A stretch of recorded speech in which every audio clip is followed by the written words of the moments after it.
De ne point les écouter, je les entendis. Les uns sages, les autres non sages, et celle-là qui faisait le mal pour le mal, car elle n'y trouvait d'autre joie que la chaleur de leur visage et quelques sentiments obscurs semblables au mouvement de la panthère. Elle lance sa patte bleue pour éblouir. J'y voyais quelque chose du feu du volcan, lequel est puissance sans emploi ni règle, mais du même feu qui bâtit un soleil, et du soleil la fleur.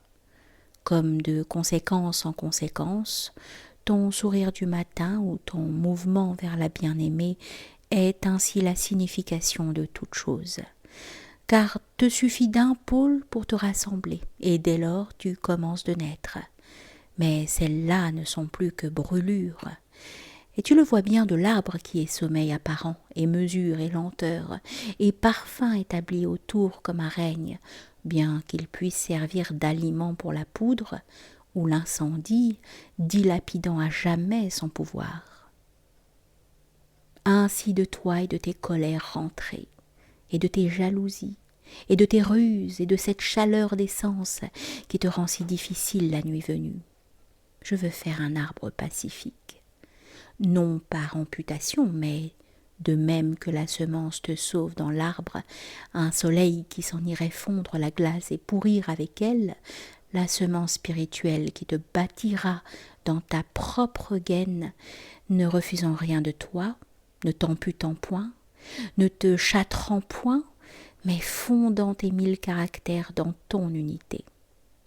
C'est pourquoi je dirais non pas « viens chez moi te faire tailler », ni réduire, ni même modeler, mais « viens chez moi te faire naître à toi-même ».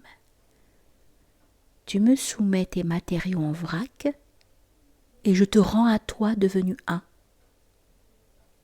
Ce n'est point moi qui marche en toi, c'est toi qui marches. Je ne suis rien, sinon ta commune mesure. Donc celle-là chaude et méditant le mal, à cause que t'incline au mal la cruauté des nuits chaudes quand tu te tournes et te retournes sans devenir, toute brisée, abandonnée et défaite. Mauvaise sentinelle d'une ville démantelée. Et je la vois bien ne sachant quoi faire de ces matériaux épars. Et elle appelle le chanteur et il chante. Non, dit-elle, qu'il s'en aille. Elle en appelle un autre, puis un autre, et elle les use. Puis elle se lève de fatigue et réveille l'ami.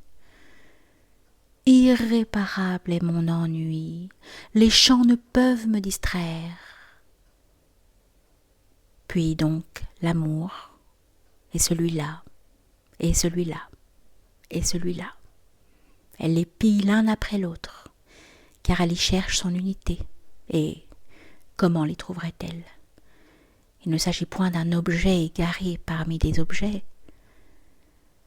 mais je viendrai dans le silence. Je serai couture invisible. Je ne changerai rien des matériaux, ni même leur place, mais je leur rendrai leur signification. Amant invisible qui fait devenir.